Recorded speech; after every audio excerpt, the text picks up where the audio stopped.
열왕기상 13장 27절에서 32절의 말씀 우리 한 목소리로 함께 읽겠습니다. 이에 그의 아들들에게 말하여 이르되 나를 위하여 나귀의 안장을 지우라. 그들이 안장을 지우매 그가 가서 본즉 그의 시체가 길에 버린 바 되었고 나귀와 사자는 그 시체 곁에 서 있는데 사자가 시체를 먹지도 아니하였고 나귀를 찢지도 아니하였더라. 늙은 선지자가 하나님의 사람의 시체를 들어 나귀에 실어 가지고 돌아와 자기 성읍으로 들어가서 슬피 울며 장사하되 곧 그의 시체를 자기 묘실에 두고 오라 내 형제여 하며 그를 위하여 슬피 우니라. 그 사람을 장사한 후에 그가 그 아들들에게 말하여 이르되 내가 죽거든 하나님의 사람을 장사한 묘실에 나를 장사하되 내 뼈를 그의 뼈의 곁에 두라. 그가 여호와의 말씀으로 베델에 있는 제단을 향하고 또 사마리아 성읍들에 있는 모든 상당을 향하여 외쳐 말한 것이 반드시 이룰 것임이라. 아멘. 오늘도 살아계신 하나님 앞에 기쁨과 감사로 예배하며 나아가는 우리가 되길 원합니다. 말씀 가운데 많은 은혜 받으시길 바랍니다. 이스라엘이 남유다와 북이스라엘로 분열되었고 여로보암이 북이스라엘, 르호보암이 남유다의 왕이 되었습니다. 이것은 하나님께서 말씀하시고 약속하신 그대로 이루어진 것이라고 했죠. 그래서 하나님은 나라를 회복하고자 여로보암을 공격하러 오는 르호보암을 막아서시고 돌아가게 하셨습니다. 이 일을 통해서 이 분열이 이스라엘의 분열과 여로보암이 왕이 된 것은 여로보암이나 또 북이스라엘의 백성들로 말미암은 것이 아닌 하나님의 뜻으로 이루어졌음을 하나님으로부터 된 일이라는 사실을 보여주셨습니다. 명확하고 확실하게 말입니다.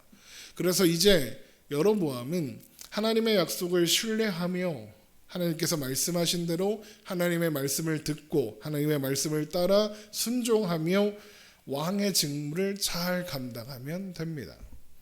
그런데 여로보암은 하나님을 신뢰하지 않기로 했습니다. 자신의 힘으로 자신의 소견에 오른 대로 나라와 자신의 왕위를 견고하게 할 방법을 찾아서 그렇게 하기로 했습니다. 그렇게 해야 한다고 생각했기 때문이죠. 그래서 제일 먼저 한 일이 뭐냐? 수도를 여러 번 옮겨서 여러 성의 요새를 만드는 것이었습니다. 그렇게 해서 단단한 군사력을 확보하고자 했던 겁니다. 그리고 또한 한 일이 새로운 종교를 만드는 것이었습니다. 여로보암은 그렇게 하면 왕위를 견고하게 하고 백성들의 마음을 하나로 모을 수 있다고 생각했습니다. 그래서 하나님은 한 사람을 여로보암에게 보내기로 하십니다. 그리고 그렇지 않다 말씀하시려고 하십니다. 오늘 본문이 있는 열왕기상 13장 1절입니다. 보라 그때 하나님의 사람이 여호와의 말씀으로 말미암아 유다에서부터 베델에 이르니 마침 여로보암이 제단 곁에 서서 분향하는지라. 여로보암에게 왔다는 이 하나님의 사람은 아마도 군대를 이끌고 오던 르호보암을 가로막았던 하나님의 사람 스마야였을 것으로 추측됩니다. 열왕기상 12장 22절에 하나님의 말씀에 하나님의 사람 스마야에게 임하여 이르시되 그리고 그 다음에 이제 르호보암한테 가서 막아서는 그런 내용이거든요. 그리고 나서 13장에 넘어와서는 그냥 하나님의 사람이라고 해서 이게 진짜 스마야인지 아니면 앞에서 스마야라고 했으니까 굳이 다시 스마야라는 이름을 쓸 필요가 없어서 그랬는지는 모르겠지만 하나님의 사람이라고만 하고 있습니다. 그래서 스마야가 아니었을까 추측할 뿐입니다. 그래서 이후에도 스마야라고 안 하고 하나님의 사람이라고 할 겁니다. 자, 그렇게 하나님의 사람이 그곳에 베델에 도착했을 때 여로보암이 지금 뭘 하고 있었느냐? 제단 앞에서 자신이 만든 제단 앞에서 분향을 하고 있었습니다. 그래서 그 상황에 이제 베델에 도착한 하나님의 사람은 그 분향하고 있는 여로보암과 그 제단을 향하여 이렇게 선포합니다. 열왕기상 13장 2절 하나님의 사람이 제단을 향하여 여호와의 말씀으로 외쳐 이르되 제단아 제단아 여호와께서 이와 같이 말씀하시기를 다윗의 집에 요시야라 이름하는 아들을 낳으리니 그가 내 위에 분향하는 산당 제사장을 내 위에 제물로 바칠 것이요 또 사람의 뼈를 내 위에 사르리라 하셨느니라 하고, 여로보암이 쌓은 제단에서 분향하는 제사장이 그 제단에 바쳐지고 그 뼈를 부셔서 그 위에서 태우겠다. 이 말은 무슨 뜻이냐? 이 제단은 반드시 무너지고 망할 것이다. 이건 가짜다. 이런 의미입니다. 그것도 어떤 사람에 의해서 다윗의 집에서 나오는 요시야라는 사람의 손에서 그렇게 될 거다. 그렇게 말씀하는 겁니다. 이 일은 열왕기하 23장에 가면 요시야라는 아주 유명한 왕이 있죠. 우리가 많이 아는 그 왕입니다. 그 왕이 이 일을 성취합니다. 그 이야기는 그때 가서 자세히 살펴보도록 할 거고요. 자, 그러면 이 말을 듣고 있는, 그러니까 지금 막 분향하면서 제단에서 막 제사를 드리려고 하는데 갑자기 어느 이상한 놈이 나타나더니 제단 무너질 거다, 제사장들 다 죽을 거다, 막 이런 얘기를 할 때 분향하고 있던 이 여로보암은 무슨 생각을 했을까요?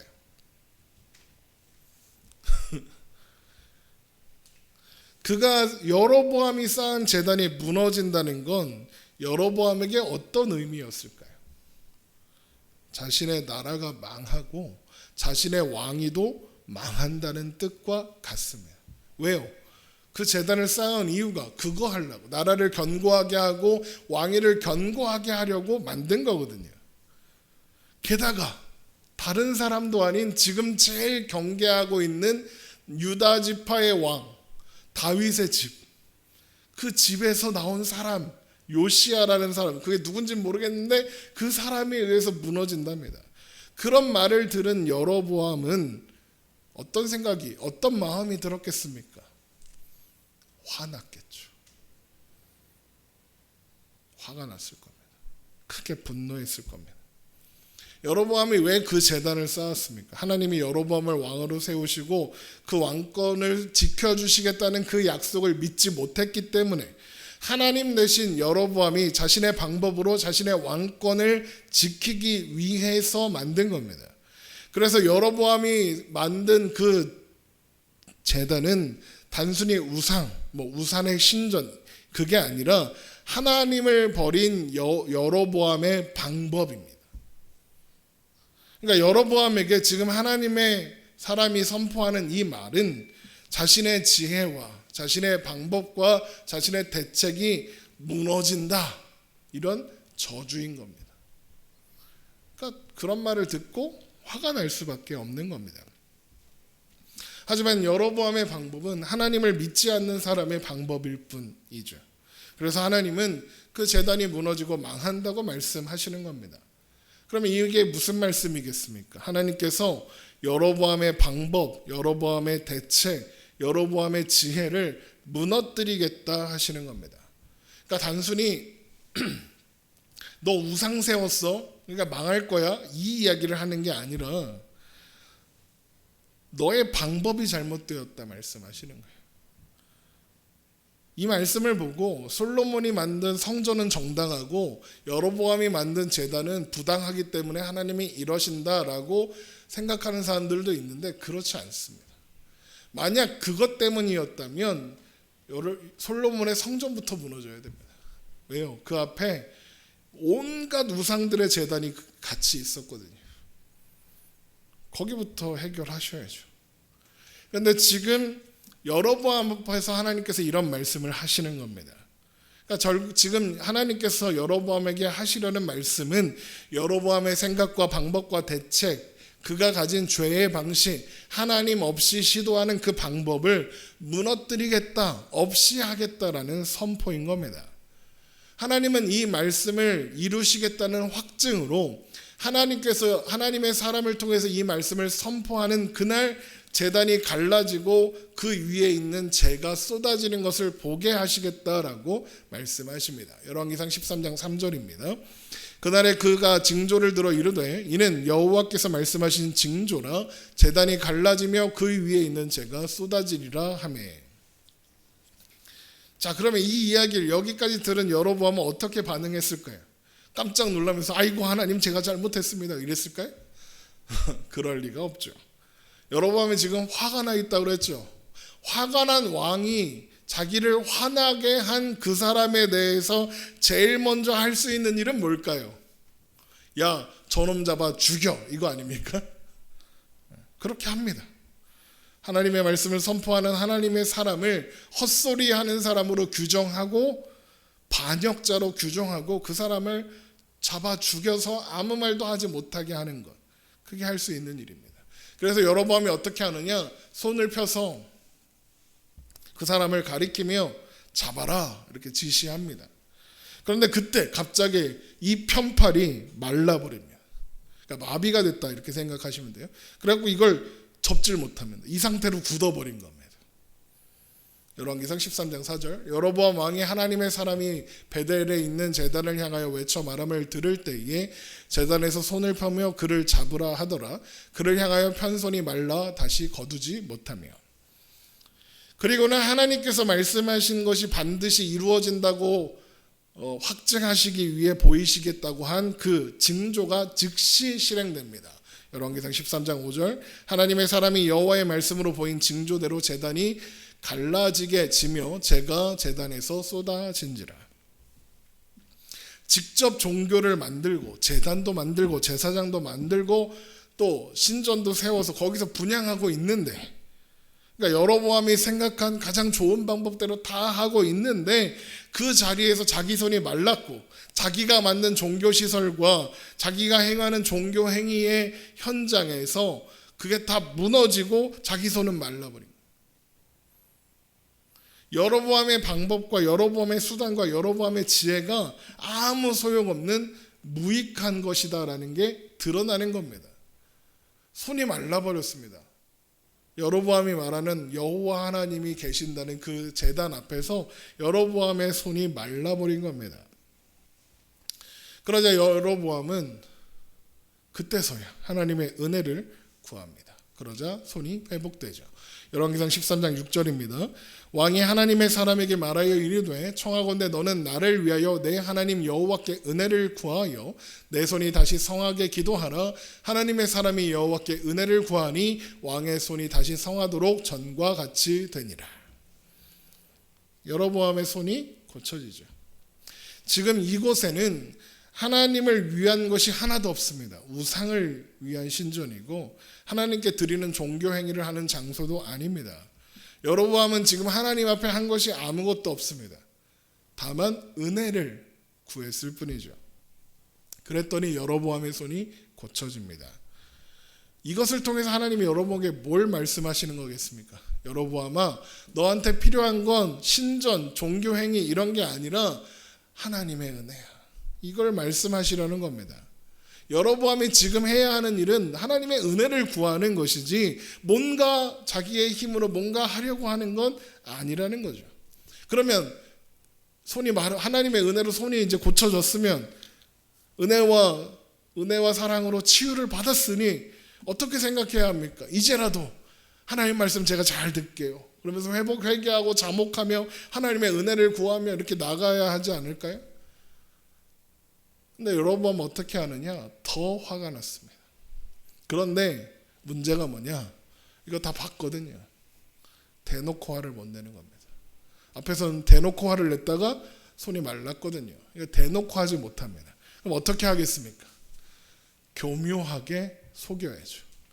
열왕기상 13장 7절입니다. 왕이 하나님의 사람에게 이르되 나와 함께 집에 가서 쉬라. 내가 내게 예물을 주리라. 여로보암이 지금 하나님의 말씀을 전한 하나님의 사람을 우리 집에 가자, 그러니까 왕궁으로 가자 그러는 겁니다. 여로보암은 왜 이 사람을 왕궁으로 데리고 가려고 하는 걸까요? 자신을 고쳐준 것이 너무나 감사해서 대접하려고 하는 걸까요? 그렇지 않습니다. 그걸 어떻게 아느냐? 하나님이 이렇게 말씀하셨거든요. 열왕기상 13장 8절, 하나님의 사람이 왕께 대답하되 왕께서 왕의 집 절반을 내게 준다 할지라도 나는 왕과 함께 들어가지도 아니하고 이곳에서는 떡도 먹지 아니하고 물도 마시지 아니하리니 이는 곧 여호와의 말씀이 내게 명령하여 이르시기를 떡도 먹지 말며 물도 마시지 말고 왔던 길로 되돌아가지 말라 하셨음이니이다 하고.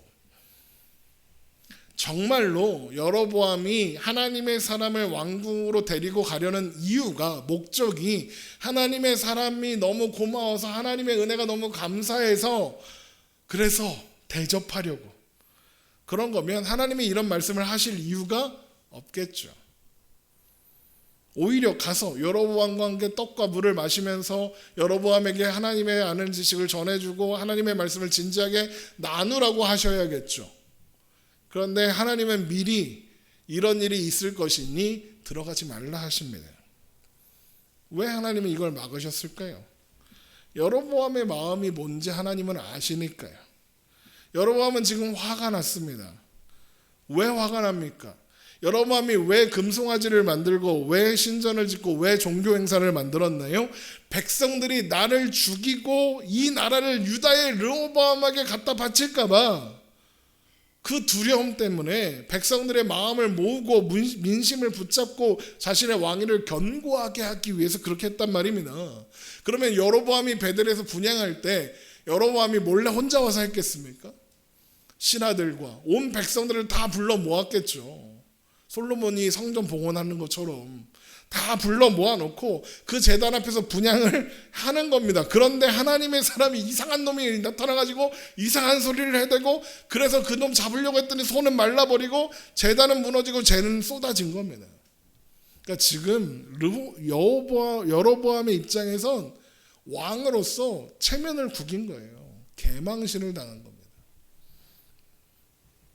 여로보암이 자신의 안전을 회복하기 위해서 한 일이 다 무너진 겁니다. 그러면 여로보암이 생각하기에 다음 순서는 뭐겠습니까?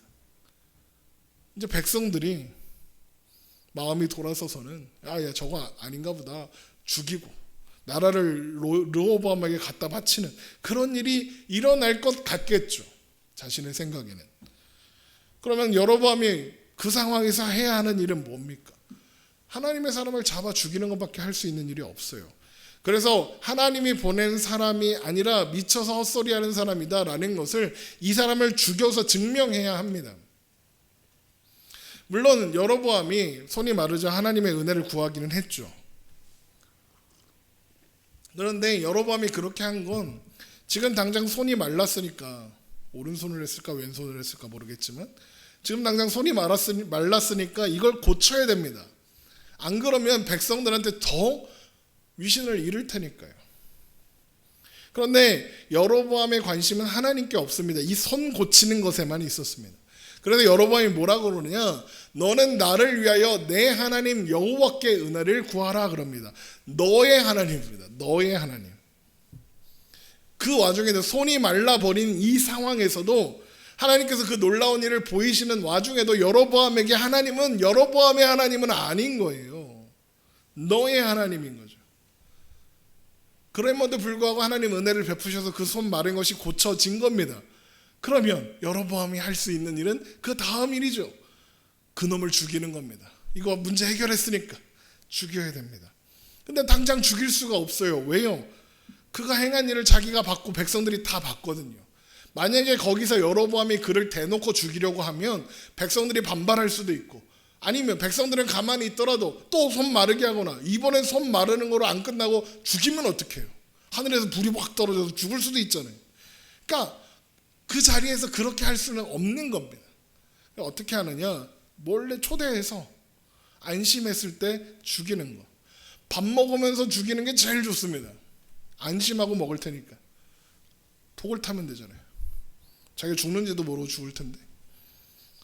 그래서 하나님은 하나님의 사람에게 하나님의 말씀을 선포한 후에는 즉시 빨리 지체하지 말고 예상됐던 길인 네가 왔던 길 말고 새로운 길을 해서 가라. 행여 어떤 제안을 받더라도 떡도 먹지 말고 떡도 먹지 말고 물도 마시지 말고 떠나라 하시는 겁니다. 왜? 걔네들이 너 죽이려고 할 거다. 그러니까 빨리 도망쳐라. 그러시는 거예요. 그래서 하나님의 사람은 여로보암의 계략에 넘어가지 않고 그것을 떠날 수 있었습니다. 열왕기상 13장 10절. 이에 다른 길로 가고 자기가 베델로 오던 길로 되돌아가지도 아니하니라. 자, 그러면 여로보암이 순순히 보내주겠죠? 그럴 리가 없죠. 지금 당장 어쩌지는 못하더라도 어떤 수단을 동원해서든 해야죠. 제거해야죠. 그래서 이때 등장하는 사람이 누구냐? 베델에 사는 어떤 늙은 선지자입니다. 선지자라는 말에 헷갈리시면 안 됩니다. 선지자에는 거짓 선지자도 있으니까요. 이 사람은 여로보암이 만든 종교에 속한 우상의 선지자입니다. 그럼 이 사람이 하는 말은 하나님의 말씀이겠습니까? 속이는 말, 자기가 하고 싶은 말대로 하는 걸까요? 자기가 하고 싶은 말을 하는 겁니다. 그런데 그 좀 전에 베델의 제단에서 사건이 일어나고 있을 때 그 자리에 누가 있었느냐? 이 사람의 아들들이 거기 있었습니다. 선지자의 아들들이니 선지자 일을 하려고 갔겠죠. 그리고 돌아와서 아버지에게 무슨 일이 있었는지 전하는 겁니다. 그러면 이렇게 유추해 볼 수 있는 겁니다. 여로보암이 죽은 이 늙은 선지자한테 야, 걔가 니네 집 쪽으로 갔는데 잡아서 죽여 라는 지시를 하는 겁니다. 늙은 선지자가 그래서 물어보는 겁니다. 야, 걔 어느 쪽으로 갔어? 열왕기상 13장 11절 베델에 한 늙은 선지자가 살더니 그의 아들들이 와서 이날에 하나님의 사람이 베델에서 행한 모든 일을 그에게 말하고 또 그가 왕에게 드린 말씀도 그들의 아버지에게 말한지라. 그들의 아버지가 그들에게 이르되 그가 어느 길로 가더냐 하니 그의 아들들이 유다에서부터 온 하나님의 사람의 간 길을 보았음이라. 얘네들이 왜 그 길을 보았겠습니까? 여로보암이 시켰으니까 본 겁니다. 그래서 그 길을 안다. 그러니까 야, 나귀의 안장을 지어라. 걔를 잡으러 가자. 그리고 잡으러 갑니다. 그랬더니 상수리 나무 아래에서 이 하나님의 사람이 앉아서 쉬고 있습니다. 열왕기상 13장 13절 그가 그의 아들들에게 이르되 나를 위하여 나귀의 안장을 지우라. 그들이 나귀의 안장을 지으니 그가 타고 하나님의 사람을 뒤따라가서 상수리 나무 아래에 앉은 것을 보고 이르되 그대가 유다에서 온 하나님의 사람이냐? 대답하되 그러하다. 그렇게 하나님의 사람을 발견한 선지자는 여로보암과 똑같은 전략을 구사합니다. 우리 집으로 가자. 열왕기상 13장 15절 그가 그 사람에게 이르되 나와 함께 집으로 가서 떡을 먹으라. 많이 힘들지 뭐 그렇게 바쁘게 갈 필요 있느냐. 우리 집에 가서 잠깐 쉬다 가라. 나도 선지자다. 너도 선지자고 나도 선지자다. 그러니까 걱정하지 말고 같이 가자. 그러는 겁니다. 그랬더니 하나님의 사람이 어떻게 말하느냐. 여로보암에게 했던 것과 똑같이 거절합니다. 열왕기상 13장 16절 대답하되 나는 그대와 함께 돌아가지도 못하겠고 그대와 함께 들어가지도 못하겠으며 내가 이곳에서 그대와 함께 떡도 먹지 아니하고 물도 마시지 아니하리니 이는 여호와의 말씀이 내게 이르시기를 내가 거기서 떡도 먹지 말고 물도 마시지 말며 또 내가 오던 길로 되돌아가지도 말라 하셨음이로다. 그러니까 선지자가 어떻게 하느냐. 나도 같은 선지자인데 하나님이 천사를 보내셔서 너를 데리고 와서 쉬게 하라고 하셨다. 이렇게 뻥을 칩니다. 열왕기상 13장 18절 그가 그 사람에게 이르되 나도 그대와 같은 선지자라. 천사가 여호와의 말씀으로 내게 이르기를 그를 내 집으로 데리고 돌아가서 그에게 떡을 먹이고 물을 마시게 하라 하였느니라 하니 이는 그 사람을 속임이라. 그러면 이 선지자는 왜 그렇게 거짓말을 해서까지 이 사람을 그 자기 집으로 데리고 가려고 하는 걸까요? 이 사람은 아들들이 여로보암의 초대를 거절했다는 걸 이미 알고 있습니다. 그리고 여로보암이 자기 집에 이 사람을 초대한 이유도 알고 있죠. 죽이려고요. 그러니까 어떻게 해서든지 얘를 내 집으로 데리고 가서 죽여야 되는 겁니다. 여로보암이 하지 못한 일을 마무리 지은 신하의 마음인 겁니다. 그런데 하나님의 사람은 이 선지자의 거짓말에 속습니다. 그래서 그의 집으로 가서 떡을 먹고 물을 마시기로 하는 거죠. 열왕기상 13장 19절 이에 그 사람이 그와 함께 돌아가서 그의 집에서 떡을 먹으며 물을 마시니라. 자, 그러면 하나님의 사람은 왜 이 거짓말에 속았을까요? 지금 하나님의 사람이 뭐 하고 있었습니까? 이 늙은 선지자를 만나기 전에 상수리 나무 아래에 앉아서 쉬고 있습니다. 유다에서 베델이 그렇게 멀진 않아요. 한 20-30km 정도 된대요. 뭐 많으면 40km 정도 된대요. 뭐 멀긴 하지만 뭐 그렇다고 걸어와야 했잖아요. 차 타면 40km면 한 20분 30분은 가잖아요. 근데 걸어서는 얼마나 오래 걸렸겠어요. 지쳤겠죠. 그리고 하나님의 말씀을 선포한 뒤에는 쉬지도 않고 바로 떠나야 했습니다. 지쳤겠죠. 지치고 배도 고팠겠죠. 원래대로라면 베델에 도착했으면 거기서 말씀 선포하고 거기서 뭐라도 먹어야 돼요. 그래야 돌아가죠. 근데 아무것도 못 먹었어요. 지쳤는데 배도 고파요. 얼마나 힘들어요. 그런데 선지자라는 사람이 와서 하나님께서 너를 대접하라 하셨다 그러는 거예요. 그러면 이 하나님의 사람의 입장에서 선지자의 말을 들을 때 어떤 생각을 하겠습니까? 하나님께서 내가 지친 것을 아시고 회복하게 하시려는 거구나, 이렇게 생각하지 않겠습니까? 그래서 따라가는 겁니다. 이후에 벌어지는 사건들을 보고 하나님의 사람이 잘못했다, 왜 그렇게 했느냐, 하나님께 물어봐야지. 하나님의 명령과 상충하는데 하나님께 물어봐야지 막 그러는데, 잘못이 있다면 거짓말에 속은 것밖에 없죠. 사기당한 거 없습니다. 그것밖에 잘못이 없어요. 사기친 놈이 나쁘지 사기 당한 사람이 나쁩니까? 그는 거짓 선지자의 계략에 말려든 겁니다. 그런데 하나님은 그 상황을 그냥 지켜보십니다. 이상해요. 하나님은 왜 거짓 선지자에게 번개를 팍 때려요? 이 거짓말을 어디 해갖고 내 사람을 꼬이려고 그래 이렇게 하든가, 아니면 하나님의 사람한테 말씀하실 수 있잖아요. 야, 저거 뻥이다, 가지 마라, 그러실 수 있잖아요. 그런데 이따가 이제 뒤에 가서 보면 하나님께서 너 내 말 안 들었으니까 너 죽는다 그러세요. 아니, 거짓말에 속을 때는 안 도와주시고는 지금 왜 이러시는 거예요? 어쨌든 하나님의 사람이 선지자를 따라가서 상에 앉은 바로 그때 하나님의 말씀이 하나님의 사람이 아니라 그 거짓 선지자에게 임합니다. 그래서 그 거짓 선지자가 뭐라고 말하느냐, 너는 무사히 돌아가지도 못하고 죽어서도 고향에 못 갈 거다라고 선포를 하는 겁니다.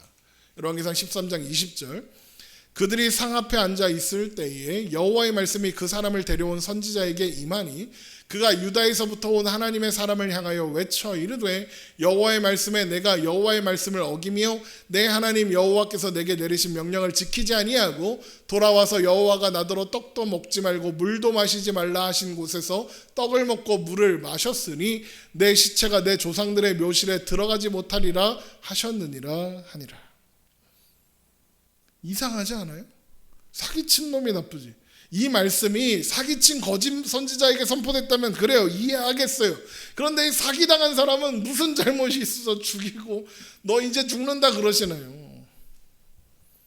그래서 이걸 보고 사람들이 하나님의 말씀을 듣지 않은 하나님의 사람이 벌 받아서 죽는다 그런다고요. 아니에요. 이 말씀은, 이 상황은 하나님께서 하나님의 사람을 벌 주시는 상황이 아니에요. 물론 하나님의 사람이 죽을 거고 죽어서도 돌아가지 못한다는 말씀이 있죠. 하지만 이건 너 내 말 안 들었으니까 죽어라, 이게 아니에요. 그걸 어떻게 하느냐, 이 말씀을 들은 하나님의 사람이 보이는 태도를 보면 알아요. 뭔가 끔찍한 말씀이 선포된 상황 아닙니까? 그런데 하나님의 사람이 무척이나 태연해요. 태연하게 앉아서 그냥 떡 먹고 물 마셔요. 이상해요. 지금 이 말씀이 선포된 때가 언제냐? 그들이 상 앞에 앉아 있을 때예요. 이제 막 상에 앉았어요. 아직 안 먹었어요. 먹기로 하고 거기 갔지만 이제 앉은 거예요. 떡도 물도 마시지 않았어요. 그때 이런 말씀이 선포됐어요. 그럼 어떻게 하시겠어요? 여러분 같으면 당장 그 자리를 뿌리치고 일어나서 에이 사기꾼 이러면서 나가든가, 아니면 최소한 하나님, 내가 그게 아니라요, 하나님이 그렇게 했다고 내가 속아갖고 그런 건데요, 이렇게 해야 되지 않겠습니까? 그런데 피하지도 않고 또 항변하지도 않고 그냥 앉아서 떡 먹고 물을 마셔요. 하나도 놀라지 않은 겁니다. 누가 놀랬느냐? 거짓 선지자가 놀랬어요. 당황했어요. 왜 당했느냐? 하나님의 사람이 떡과 물을 태연하게 먹으니까 어떻게 하냐면 나귀를 내어줘요. 나귀. 이 말은 자기 집 자가용을 내주는 거예요. 이게 무슨 뜻이에요? 빨리 가라는 거죠. 빨리. 열왕기상 13장 23절. 그리고 자기가 데리고 온 선지자가 떡을 먹고 물을 마신 후에 그를 위하여 나귀 위에 안장을 지으니라. 거짓 선지자가 왜 그를 자기 집으로 데려왔다고 했죠? 죽이려고요. 그렇죠? 그러면 선지자의 입장에서 하나님의 사람을 죽이는 가장 쉽고 빠른 효과적인 방법이 뭐죠? 그가 먹을 음식에 독을 타면 됩니다. 물에다 독을 타면 돼요. 간단하죠. 자, 그런데 이제 막 상에 앉았고 이제 아들들이 뭐 며느리가 올지 뭐 와이프가 올지 모르겠지만 어쨌든 독을 탄 음식만 가지고 오면 돼요. 상에 앉았잖아요. 그런데 갑자기 음식이 나오기도 전에 하나님의 말씀이 임한 거예요. 그리고는 하나님의 사람이 죽는데요. 말씀에 순종하지 않아서. 그걸 누가 말하고 있어요? 내가, 얘 데려온 내가, 사기친 내가. 얼마나 당황스러워요. 이제까지 그런 일이 없었을 거니까. 얘는 거짓 선지자니까. 그러니까 이 선지자의 입장에서 자기가 할 수 있는 최선의 방법이 뭐냐?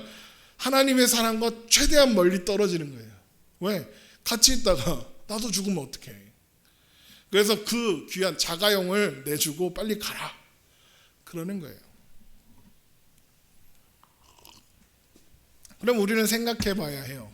이 하나님의 사람은 그 상황에서 왜 그렇게 태어난 건가? 이유는 하나님이 그렇게 말씀하시는 이유와 목적과 의미가 무엇인지 알기 때문이에요. 이 사람이 왜 지금 베델까지 왔습니까? 하나님께서 여로보암에게 하실 말씀이 있으셔서 그를 거기로 보내셨기 때문입니다. 그러면 지금 하나님의 사람이 죽게 되는 이 일은 누구를 위한 일일까요? 여로보암을 위한 일입니다. 그러니까 지금 하나님의 사람은 하나님의 말씀을 이해한 겁니다. 그리고 그것이 자신이 가야 하는 길이라는 걸 받아들인 겁니다. 그리고 그 일이 하나님의 뜻이라면 기꺼이 받아들이겠다 하는 겁니다. 왜요? 애초에 목숨을 걸고 왔어요. 거기 처음부터. 베델에 가서 하나님의 말씀을 그대로 전했다가 얘 죽어요. 바보가 아닌 이상 그거 알아요. 그거 알고 왔어요. 그런데 지금 하나님께서 너 죽는다. 이 말은 너의 죽음을 통해 내가 해야 할 일이 있다라고 말씀하세요. 그러면 이 사람이 할 수 있는 일이 뭐예요? 받아들이는 것밖에 없죠. 그래서 그냥 태연하게 밥 먹는 거예요. 그리고 이제 그 거짓 선지자한테 등 떠밀려서 나와서 나귀 타고 가는 거예요. 그런데 이 나귀를 타고 가는 이 하나님의 사람을 어디선가 나타난 사자가 물어 죽입니다. 그리고 그 시체를 길에 버립니다. 그런데 진짜 이상한 일이 일어나요. 무슨 일이 일어나느냐? 사자가, 얘가 지금 뭐 타고 왔어요? 이 사람이 나귀 타고 왔잖아요. 사자가 나귀는 그냥 내비둬요. 사자가 그걸 참아요? 더 이상한 건 사람을 물어 죽인 사자가 거기 서 있는데 나귀도 같이 서 있어요. 도망을 안 가요. 더 이상한 건 물어 죽였으면 그 다음에 사자가 할 일은 뭐예요? 뜯어 먹는 거잖아요. 안 먹고 가만히 서 있어요. 아니 어디로 가든지 뭐 해야 되는데 가만히 있어요. 얘네들이. 열왕기상 13장 24절. 이에 그 사람이 가더니 사자가 길에서 그를 만나 물어 죽임에 그의 시체가 길에 버림받으니 나귀는 그 곁에 서 있고 사자도 그 시체 곁에 서 있더라. 진짜 이상한 광경인 거예요. 자, 그러면 사람들이 가다 봤겠죠. 그 광경을. 그런데 이렇게 보니까 나귀가 누구네 나귀예요? 선지자의 나귀인 거예요. 그 정도는 알죠, 동네 사람들은. 그래서 선지자를 찾아가서 그 소식을 전하는 겁니다. 열왕기상 13장 25절. 지나가는 사람들이 길에 버린 시체와 그 시체 곁에 선 사자를 보고 그 늙은 선지자가 사는 성읍에 가서 말한지라. 얼마나 신기했으면 거기까지 찾아가서 그 이야기를 전했겠어요. 그랬더니 그 소식을 들은 선지자는 자신을 통해 선포된 하나님의 말씀이 이루어진 것을 알고 아들들과 함께 그 현장으로 갑니다. 열왕기상 13장 26절. 그 사람을 길에서 데리고 돌아간 선지자가 듣고 말하되 이는 여호와의 말씀을 어긴 하나님의 사람이로다. 여호와께서 그에게 하신 말씀과 같이 여호와께서 그를 사자에게 넘기심에 사자가 그를 찢어 죽였도다 하고, 이에 그의 아들들에게 말하여 이르되 나를 위하여 나귀의 안장을 지우라. 그들이 안장을 지우매. 그리고 나서 그 현장으로 갔더니 하나님의 사람의 시체는 널브러져 있고 나귀와 사자는 그 곁에 서 있는 거예요.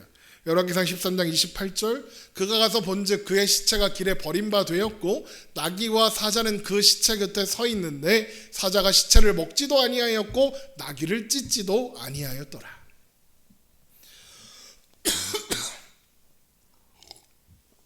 진짜 이상한 희한한 광경인 거예요. 동물원에 나귀랑 사자가 같은 방에 있는데 사자가 나귀를 안 잡아먹는데요. 그 모습을 본 선지자는 무슨 깡따구인지 무슨 마음인지 조용히 걸어가서 하나님의 사람의 시체를 거기 멀뚱히 서 있는 나귀에 실어서 돌아옵니다. 돌아와서는 슬퍼하며 장사를 지내고 그 시체를 자신이 죽으면 사용하려고 준비해 두었던 묘실에다가 둡니다. 그리고는 자신의 아들들에게는 내가 죽으면 내 뼈를 그의 곁에 두어라 라고 부탁까지 합니다. 열왕기상 13장 29절, 늙은 선지자가 하나님의 사람의 시체를 들어 나귀에 실어가지고 돌아와 자기 성읍으로 돌아가서 슬피 울며 장사하되 곧 그의 시체를 자기 묘실에 두고 오호라 내 형제여 하며 그를 위하여 슬피 우니라. 그 사람을 장사한 후에 그가 그 아들들에게 말하여 이르되 내가 죽거든 하나님의 사람을 장사한 묘실에 나를 장사하되 내 뼈를 그의 뼈 곁에 두라. 선지자가 슬피 울며 하나님의 사람의 장사를 치르고 자기가 쓰려고 준비한 묘실까지 내어주고 그리고 내가 죽으면 나도 그 옆에 두어줘 라고 하는 거예요. 왜 이러는 걸까요? 이 선지자가 하나님의 사람이 선포한 그 말씀이 거짓이 아니며 반드시 이루어질 일이라는 걸 이 사건을 통해서 믿게 되었거든요. 열왕기상 13장 32절, 그가 여호와의 말씀으로 베델에 있는 제단을 향하고 또 사마리아 성읍들에 있는 모든 산당을 향하여 외쳐 말한 것이 반드시 이룰 것임이라. 그러면 이 사람은 이걸 어떻게 믿게 되었을까요? 이걸 어떻게 알게 되었을까요?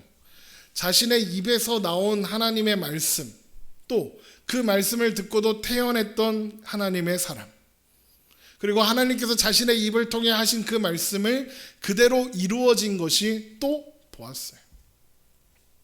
이 모든 일을 마친 후에 이 늙은 선지자는 여로보암에게로 찾아갔을 거예요. 그리고 가서 그에게 일어났던 모든 일들을 이야기해 줬을 겁니다. 그리고 그 이야기가 바로 하나님께서 여로보암에게 하시려는 말씀, 하나님의 사람의 죽음을 통해서 여로보암에게 하시고 싶은 말씀이에요. 그게 뭐예요? 하나님의 말씀에 순종하는 것이 사는 길이다.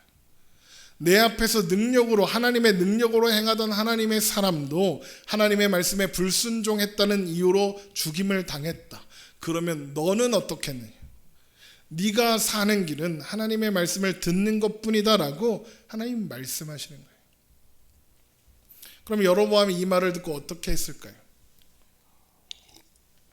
돌이키지 않습니다. 눈앞에서 제단이 무너지고 자기 팔이 말랐다 회복되는 일을 경험했고 이 거짓 선지자를 통해서, 늙은 선지자를 통해서 놀라운 이야기를 전해 들었지만 돌이킬 생각이 없습니다. 그래서 어떻게 하느냐? 무너진 제단을 다시 쌓고 그 제단에서 일할 제사장을 다시 더 많이 뽑습니다.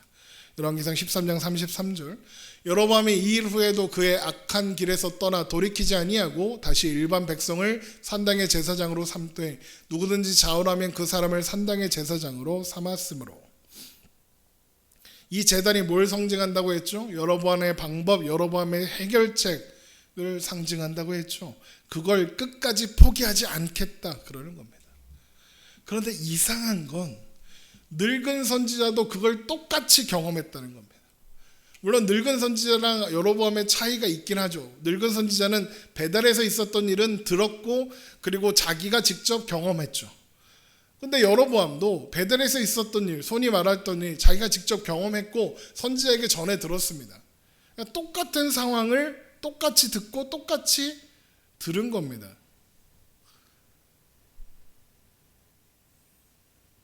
똑같은 걸 보았어요. 그런데 여로보암이 만든 우상의 선지자였던 사람은, 하나님의 사람이 그래서 죽이려고 했던 그 사람은 하나님의 사람의 죽음을 슬퍼하며 그를 위해 장례를 치러주고 자신이 사용하려고 준비했던 묘실을 내어주고 자신 또한 그와 함께 묻히기를 소망하며 하나님께서 말씀하신 것은 반드시 이루어진다는 고백을 하는 자리로 갑니다. 하나님을 믿는 거예요. 그런데 여로보암은요, 똑같이 다 했잖아요. 똑같이 다 했는데 더 열심히 산당을 짓고 더 열심히 제사장들을 모으고 자신이 만든 종교를 더 활성화시키려고 합니다. 자신의 해결책, 자신의 방법을 끝까지 포기하지 않는 길로 가요. 똑같은 일을 경험하고 똑같은 말을 들었는데 왜 누구는 하나님의 말씀을 듣는 자리로 가고 왜 누구는 오히려 신나게 더 죄를 짓는 자리로 가는 걸까? 왜 누구는 똑같은 복음을 듣고도 예수님을 믿는데 왜 누구는 똑같은 복음을 듣고도 안 믿는 걸까? 듣고 하나님의 말씀을 믿는 자리로 가는 사람은 하나님께서 은혜를 베푸셨기 때문이고 반대로 가는 사람은 그렇지 않기 때문입니다. 그러면 그런 생각이 드실 거예요. 그러면 왜 하나님은 죄 짓는 자를 탓하시는가? 하나님이 은혜를 안 주셔서 그런 거면 그 사람 탓할 수 없는 거 아닌가? 하나님 불공평하시네, 이런 생각을 할 겁니다. 그러나 하나님은 불공평하지 않습니다. 지금 하나님은 이 두 사람에게 똑같은 일을 경험하게 하셨어요. 공평한 기회가 그들에게 주어졌습니다. 하나님의 은혜는 동일하게 베풀어진 거예요. 두 사람에게 동일한 기회가 주어져요. 하나님은 모든 사람에게 은혜를 베푸세요. 마태복음 5장 45절, 이같이 한즉 하늘에 계신 너희 아버지의 아들이 되리니 이는 하나님이 그 해를 악인과 선인에게 비추시며 비를 의로운 자와 불의한 자에게 내려주심이라. 하나님은 해도 비도 의로우나 불의하나 악인이나 선인이나 다 똑같이 베풀어 주세요. 그런데 하나님께서 선택하신 사람들은 하나님의 은혜의 부르심에 반응하고 하나님의 자녀가 되는 길로 가요. 어떻게 그렇게 가게 되느냐? 자신의 의지와 결단으로 그렇게 해요. 그런데 어떻게 그가 자신의 의지와 결단으로 하나님의 자녀가 되는 길을 선택할 수 있었죠? 하나님께서 그 일을 그에게 허락하셨기 때문에, 하나님께서 그에게 은혜를 베푸셨기 때문에, 하나님께서 모든 것을 다 주시고는, 믿을 수 있는 모든 것을 다 공급하시고는 그가 믿으니까 믿은 사람이 마치 자기의 그 사람의 능력과 의지로 믿은 것처럼 칭찬하시고 구원하시고 하나님의 백성 삼으시고, 그래서 하나님께서 주시는 모든 선물을 다 주시고 하는 거예요. 사도행전 13장 48절에 이렇게 되어 있죠. 이방인들이 듣고 기뻐하며 하나님의 말씀을 찬송하며 영생을 주시기로 작정된다는 다 믿더라. 똑같은 복음을 들었는데 하나님께서 영생을 주기로 선택하신 사람들은 다 믿었대요. 선택하신 사람들은 다 그렇게 된대요. 그러면 믿지 않는 사람은 어떻습니까? 자신의 의지와 결단으로 그렇게 하지 않기로 한 겁니다. 지금 여로보암처럼요. 그러면 그 책임은 누구한테 있습니까? 하나님한테 있습니까? 아니죠. 그 사람에게 있습니다. 그러나 하나님의 해결책을 버리고 자신의 해결책을 더욱 과하고 더욱 의지하기로 했습니다. 그는 왜 똑같은 것을 보고도 다른 결론으로 가는 걸까요? 여로보암은 하나님께서 선택하신 사람이 아니라 취하신 사람이었기 때문이에요. 그러면 그에 따른 결과는 어떻게 되겠습니까? 심판이고 멸망이죠. 열왕기상 13장 34절, 이 일이 여로보암 집의 죄가 되어 그 집이 땅 위에서 끊어져 멸망하게 되니라. 여러분, 오늘 말씀에서 우리가 확인해야 하는 놀라운 사실은 우리가 여로보암의 길에 서 있지 않고 늙은 선지자가 간 길에 서 있다는 거예요. 하나님을 신뢰하고 하나님께서 인도하시는 길에 걸어갈 수 있도록 그 길에 서 있다는 게 놀라운 거예요. 여러분, 모든 사람이 복음을 들어요. 그런데 우리만 그 복음에 응답하여 이 자리에 있어요. 하나님을 믿는다는 게 얼마나 놀라운 기적인지 몰라요. 여러분, 인간의 생각과 상식과 판단으로 어떻게 하나님을 믿습니까? 어떻게 예수라는 사람을 믿습니까? 2000년 전 저 예루살렘 가보지도 못한 그 땅에서 태어났다는 그 사람을 어떻게 신으로 믿습니까? 대부분의 사람들이 못 믿는다 합니다. 우리도 똑같이 복음을 거부하고 하나님의 말씀을 거부하던 사람들이에요. 그런데 그러다가 어느 날 이상하게 그걸 믿은 겁니다. 그걸 받아들이게 된 거예요. 그러면 그건 어떻게 된 걸까? 하나님께서 하나님의 열심으로 최선을 다해 우리를 끝까지 설득하셨기 때문이에요. 그걸 하나님의 열심, 하나님의 설복이라고 합니다. 하나님은 하나님께서 선택하신 사람들을 포기하지 않으시고 끝까지 선택하세요. 그리고는 우리의 의지로 선택하게 하세요. 설득하고 설득하셨어요. 야, 너 믿어! 멱살 끌고 오는 게 아니라 설득하세요. 그래서 우리는 믿었어요. 하지만 사실은 믿어진 거예요. 하나님의 설득 때문에. 물론 하나님은 그렇지 않은 사람들에게도 동일한 기회를 주세요. 다만 결국에는 그들이 선택하는 길로 가도록 그냥 내버려 두실 뿐이죠. 하나님께서 우리와 불신자를 다루시는 방법이 다른 겁니다. 그래서 우리는 자꾸만 좁은 길로 가요. 자꾸만 좁은 길로 등 떠밀려 가요. 그런데 불신자들은 잘 먹고 잘 사는 길로 가요. 왜 그렇게 보이느냐? 하나님이 우리를 좁은 길로 몰아 넣으셔야 구원받을 수 있기 때문에 그래요. 우리를 설득하시기 위해서 좁은 길로 몰아 넣으시는 거예요. 우리는 우리의 삶의 많은 순간 또 신앙 여정에서 얼마나 많이 여로보암의 길을 가요. 내 방법, 내 대책, 내 수단을 포기하지 못할 때가 얼마나 많아요. 그걸 놓으면, 그걸 포기하면 모든 것을 잃어버릴 것 같고 걱정되고 두려울 때가 얼마나 많아요. 여로보암과 우리는 근본적으로 다르지 않아요. 그런데 그런 우리를 하나님이 다루시고 설득하세요. 그렇지 않다고 말씀하시는 거예요. 그걸 어떻게 가르치시냐? 내가 세운 계획, 내가 생각하는 방법보다 더 좋은 것이 있고 그 하나님의 말씀을 들어야 한다고 자꾸만 가르치세요.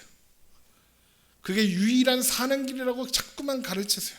그걸 알아먹게 하려고 자꾸만 우리에게 있는 제단을 무너뜨리고 어려움을 만나게 하시고 고난을 만나게 하세요.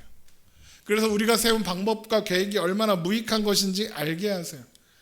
심지어 그걸 알게 하시려고 하나님의 사람을 죽이셨다고.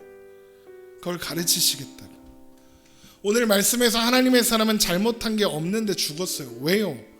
그의 죽음을 통해서 하나님이 하실 말씀이 있어요. 하나님의 말씀을 듣고 순종하는 것만이 사는 길이다.